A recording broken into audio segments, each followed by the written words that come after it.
Hello दोस्तों, welcome again in your YouTube channel Kiran learners academy. इस video में हम पहुंच गए अभी सेट नंबर 33 पे। अब इस वीडियो में कवर करेंगे दोस्तों सेट नंबर 33।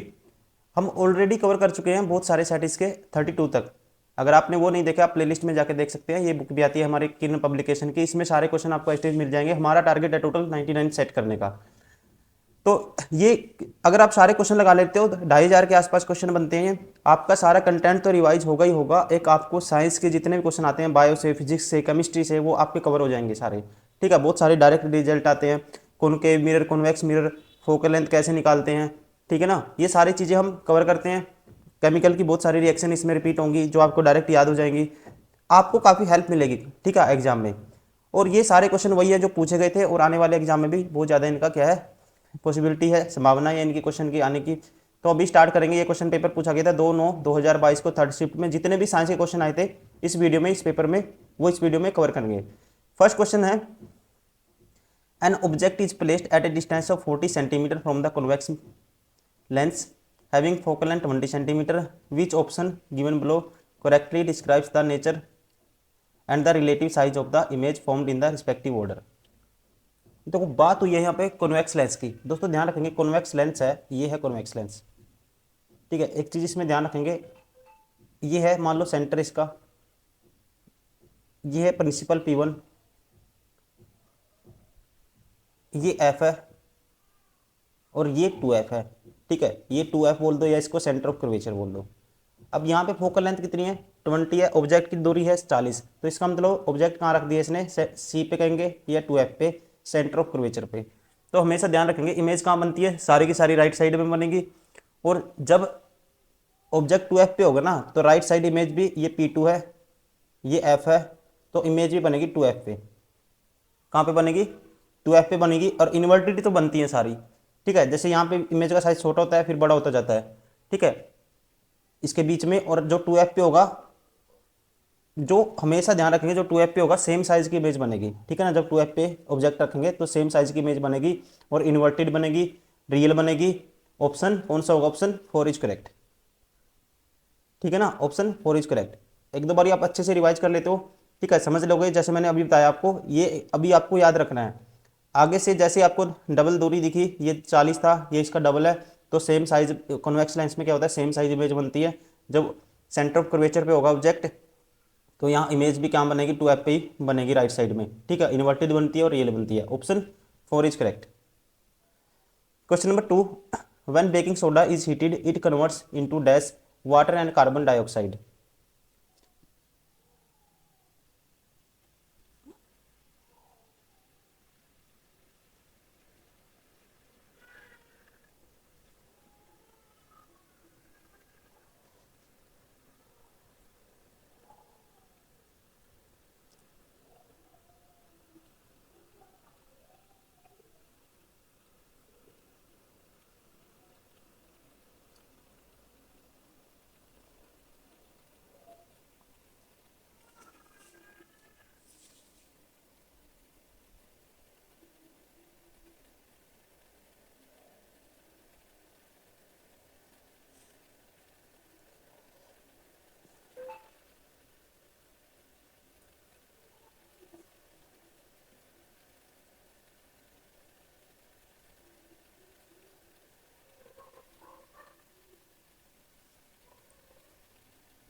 एक मिनट दोस्तों, हैंग हो गया थोड़ा सिस्टम, एक सेकेंड।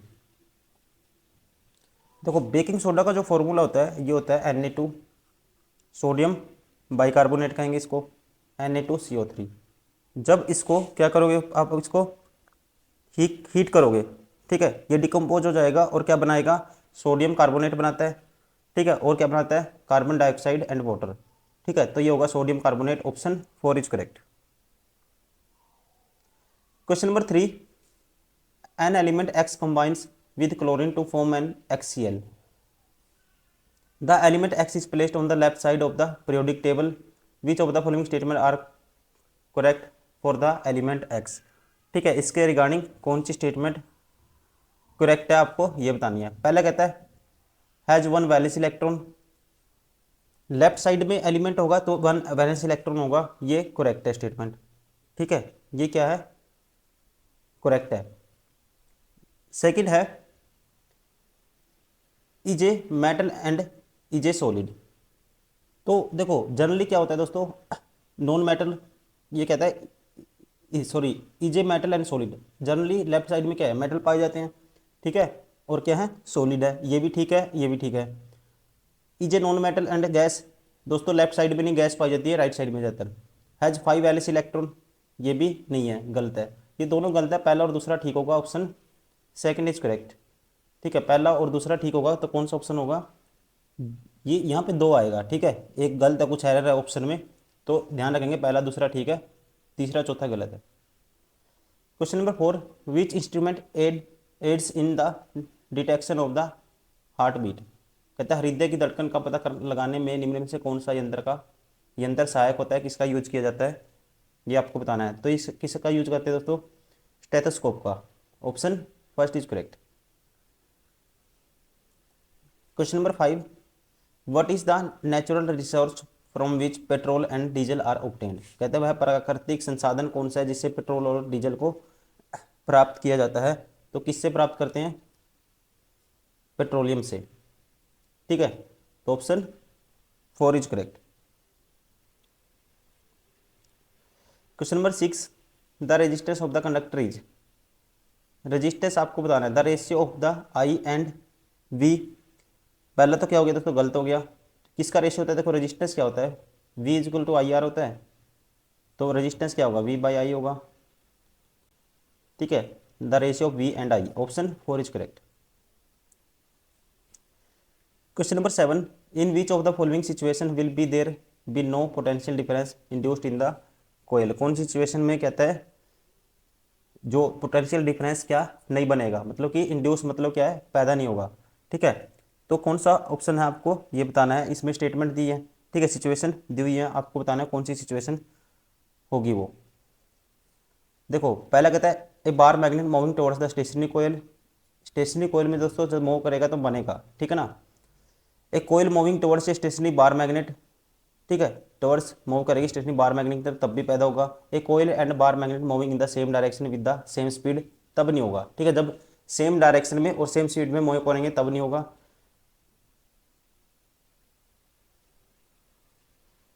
फोर्थ है a coil and bar magnet moving towards each other with the same speed, एक दूसरे की तरफ मूव करेंगे तब भी पैदा होगा। ठीक है, लेकिन पैदा कब नहीं होगा, ठीक है, इंड्यूस कब नहीं होगा, पोटेंशियल डिफरेंस जब सेम डायरेक्शन में विद सेम स्पीड से मूव करते हैं, इसलिए ऑप्शन 3 इज करेक्ट। यही पूछा था कब नहीं बनेगा। क्वेश्चन नंबर 8, निम्नलिखित में से कौन सा आरेख मुख्य अक्ष के समानांतर आपतित प्रकाश किरण के लेंस के माध्यम से अपवर्तन के बाद के मार्ग को सही ढंग से निरूपित करता है। मैं इंग्लिश में पढ़ता हूँ इस क्वेश्चन को। ठीक है, मैं इंग्लिश में इसको पढ़ता हूँ। कहता है which of the following diagrams correctly represent path of a light ray incident parallel to principal axis after reflection through the lens.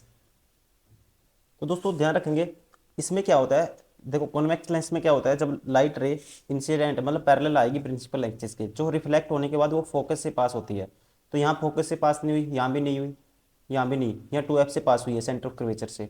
ठीक है, तो कौन सा ऑप्शन है, ऑप्शन सेकंड इज करेक्ट। यही पूछा था इसने। ठीक है, कौन सा वो बताएगा कि जैसे प्रिंसिपल एक्सिस के पैरेलल आएगी और रिफ्रैक्शन के बाद कहाँ से पास होगी, ये आपको देखना था। तो ये पास होगी फोकस से, option second is correct. Question number 9, which of the following waste can not be degraded by the bacteria और अदर सेप्रोफाइट्स। कहता है इनमें से किस अपशिष्ट को जीवाणुओं या अन्य मृत जीवों द्वारा विघटित नहीं किया जा सकता। ठीक है, तो वो क्या है वो आपको बताना है। ठीक है, क्या है दोस्तों, प्लास्टिक। ठीक है, प्लास्टिक पे कोई भी इम्पैक्ट नहीं होता, ध्यान रखेंगे, option 4 is correct. Question number 10, match the following. ठीक है, देखो C6H6 किसका होता है, बेंजीन का, तो पहले का क्या आएगा, बी आएगा। तो ऑप्शन ये बार हो गया, ये बार हो गया, ये बार हो गया, सारे बार हो गए, तो बचा कौन सा, ऑप्शन 1। तो हमारा आंसर तो आ गया। अब आगे भी करेक्ट बता सकते हैं।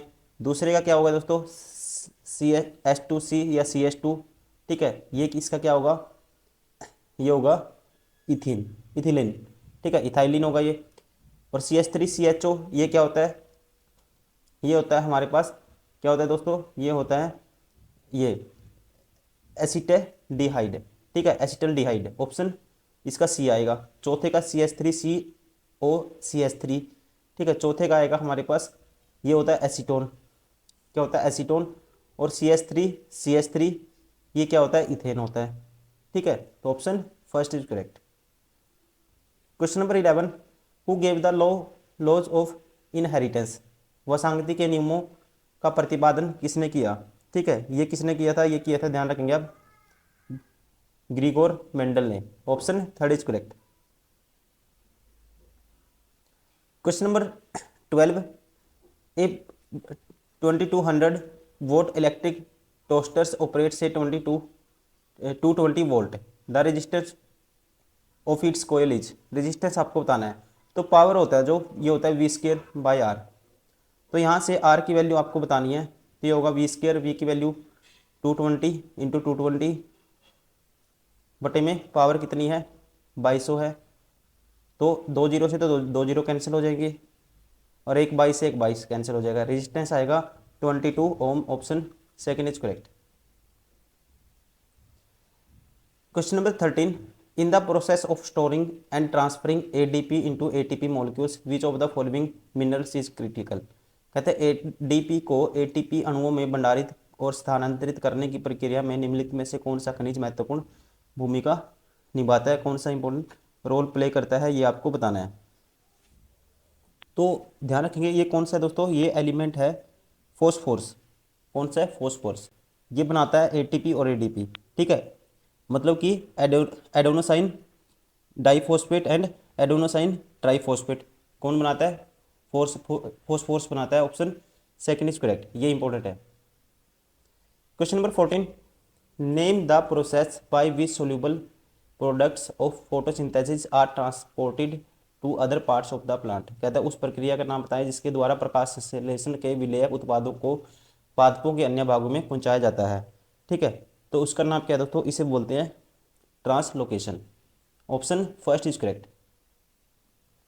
Question number 15, which of the following reaction is not an example of displacement reaction, का एग्जांपल कौन सी रिएक्शन नहीं है, देखते ही बता दोगे आप, ठीक है, देखते ही बता दोगे, इसमें एक ही रिएक्शन सबसे अलग दिखी है, ये वाली, ठीक है, सनलाइट पास हुई है यहाँ पे, इसकी प्रेजेंस में रिएक्शन हुई है, बाकी सारी रिएक्शन में देखो ये दो मिलके एक ये कंपाउंड बना, दूसरा इसके साथ इसकी रिएक्शन हुई रिएक्टेंट, ठीक है, इसके इस रिएक्टेंट के साथ रिएक्शन हुई और ये बन गया PbCl2 और ये Ca2 क्या हो गया, रिलीज हो गया यहाँ से। तो लेकिन इसमें ये सबसे अलग रिएक्शन है क्योंकि ये प्रेजेंस ऑफ हीट में हुई है, बाकी सारे ये अलग है, इसलिए ये इसका एग्जाम्पल नहीं है, ये डिस्प्लेसमेंट का रिएक्शन का एग्जाम्पल नहीं है, ठीक है ना, ये है फोटोकेमिकल रिएक्शन का example. Question number 16, catenation property is shown by, ठीक है, डैश श्रृंखलन गुण दर्शाता है, कैटेनेशन प्रॉपर्टी कौन शो करता है, ये आपको बताना है, ये करता है कार्बन, ठीक है, कार्बन कौन सी प्रॉपर्टी शो करता है, कैटेनेशन, कैटेनेशन का मतलब ये है कार्बन है जैसे कोवलेंट बॉन्ड बनाता है और चेन लाइक स्ट्रक्चर बनाता है, चेन की तरह, ठीक है, तो ये क्या शो करता है, catenation property. Question number 17, two coils A and B such that A connected to a battery, a key and a rheostat, and B is connected to a galvanometer and are raised parallel to close to each other. In which of the following as described is R current induced in B? जो जो current पैदा होता है दोस्तों, ये हम जो Faraday law है, फैराडे लॉ कहता है, ठीक है, जो इंड्यूस्ड करंट को पता करने के लिए हम किसका यूज करते हैं, फैराडे लॉ का, ठीक है, किसका, फैराडेज लॉ का यूज करते हैं, ठीक है, कौन से लॉ का, लॉ ऑफ इलेक्ट्रोमैग्नेटिक इंडक्शन का। अब पहला कहता है, जब इसने कहा, कहता है 0 to 50 the current A study, अगर ध्यान रखेंगे अगर 0 to 50 second current A in study होगा तब क्या होगा, मैग्नेटिक फ्लक्स में क्या होगा, कोयल बी क्या होगा, कुछ भी चेंज नहीं होगा, ठीक है, सो हम कह सकते हैं कोई भी करंट पैदा नहीं होगा बी के अंदर, तो स्टेटमेंट ए क्या होगी, इनकरेक्ट होगी। स्टेटमेंट 2 में जब 50 to 60 करेंगे करंट ए क्या होगा, जो करंट होगा इन ए में क्या होगा, डिक्रीज होगा, ठीक है, कांस्टेंट रेट से, और इसकी वजह से क्या होता है दोस्तों, magnetic field according to Faraday law, ठीक है, मैग्नेटिक फील्ड में क्या होगा, चेंज होगा, और मैग्नेटिक फील्ड क्या होगा, ठीक है, करंट होगा, पैदा हो जाएगा, इंड्यूस्ड हो जाएगा किसमें, कोयल बी में, अकॉर्डिंग टू फैराडेस लॉ। इसलिए स्टेटमेंट बी क्या करेंगे हम, करेक्ट है ऑप्शन ये ओनली बी, ऑप्शन कौन सा होगा इसका, option only B, option 4 is correct. ठीक है ना, ऑप्शन 4 इज करेक्ट। किससे पता करते हैं, फैराडे लॉ से। Question number 18, how many resistors of 12 ohm must be connected in is a parallel combination to obtain 4 ohm resistance. कहते हैं कितने रेजिस्टेंस 1/12 ओम, ठीक है, 12 ओम के कितने रेजिस्टेंस कनेक्ट करें पैरेलल कॉम्बिनेशन में, ताकि रेजिस्टेंस बन जाए, नेट रेजिस्टेंस बन जाए हमारे पास ये 4 ओम। ठीक है, 4 ओम बन जाए। दोस्तों रिजल्टेंट रेजिस्टेंस क्या होता है, ध्यान रखेंगे, जब पैरेलल में आप जोड़ते हो तो 1/RT रिजल्टेंट क्या होगा, 1/R 1/R 1/R 1/R ऐसे चलता रहेगा, तो N/R है ये। तो यहाँ से आप कहेंगे कितने रेजिस्टेंस कनेक्ट करने पड़ेंगे ताकि रिजल्टेंट क्या चाहिए, 4 ओम चाहिए। तो RT की वैल्यू क्रॉस मल्टीप्लाई कर दूंगा, ये आएगी R/N, क्या आएगी R/N। तो यहाँ से RT 4 ओम बनाना है रेजिस्टेंस रिजल्टेंट, टोटल जोड़ के 4 आना चाहिए। ठीक है, रेसिप्रोकल में ऐड करते हैं पैरेलल में। तो कितने ओम के रेजिस्टेंस है, R की वैल्यू 12 ओम के, N की वैल्यू आपको चाहिए, तो N क्रॉस इधर आएगा और ये बटे में चला जाएगा, 12/4 होगा, तो काटेंगे, ये होगा 3। ऑप्शन कौन सा होगा, option 3 is correct. Question number 19, bone is an example of which of the following types of tissue.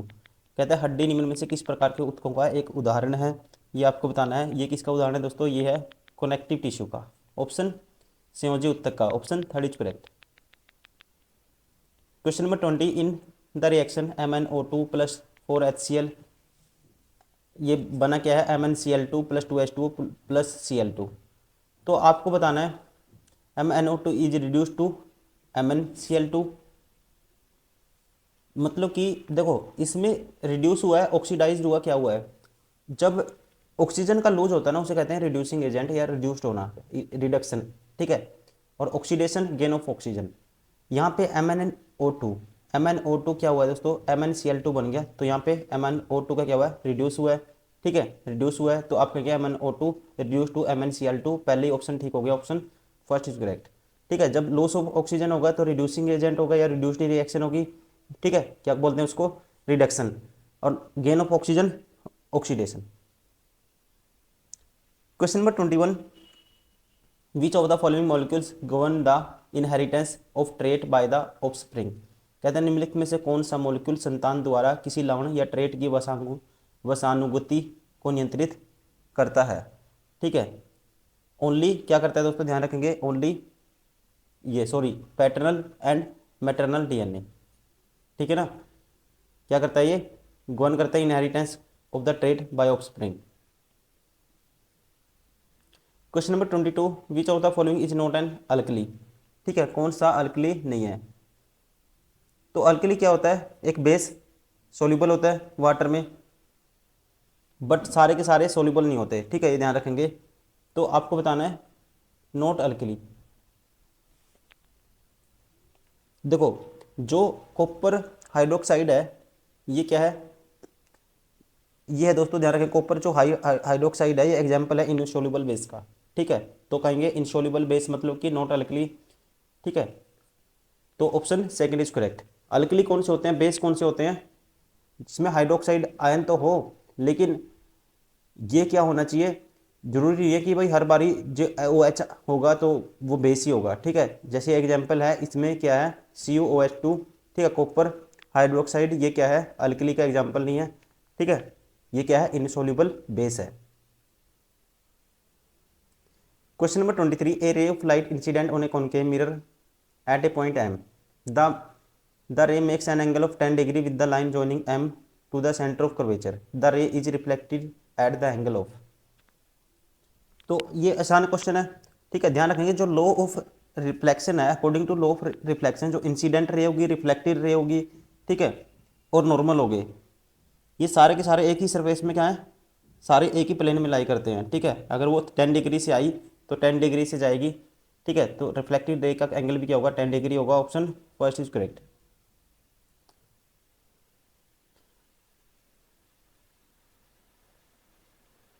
Question number 24, which of the following not a metal. ठीक है, मेटल कौन सा नहीं है आपको ये बताना है। ठीक है, जो दोस्तों सिलिकॉन है क्या है, ये मेटलोड्स है। ठीक है, बाकी सारी क्या है, मेटल है। ठीक है, तो ऑप्शन कौन सा हो गया, ऑप्शन सेकंड इज करेक्ट। तो ये हो गए हमारे सारे के सारे क्वेश्चन ये भी जो पूछे गए थे इस पेपर में। ये था हमारा सेट नंबर 33। और ये क्वेश्चन पेपर हुआ था दोस्तों, ध्यान रखेंगे, ये क्वेश्चन पेपर हुआ था 2/9/2022 को थर्ड शिफ्ट में। जितने भी क्वेश्चन थे साइंस के इस वीडियो में हमने कवर किए हैं। उम्मीद करता हूँ वीडियो पसंद आई होगी। प्लीज़ लाइक करें, सब्सक्राइब करें, शेयर करें, कमेंट करिए अगर आपको डाउट आता है। ठीक है, हम आपकी पर्सनली हेल्प करने की कोशिश करेंगे। आप इसको लगातार प्रैक्टिस करते रहिए। Thank you, bye bye, take care.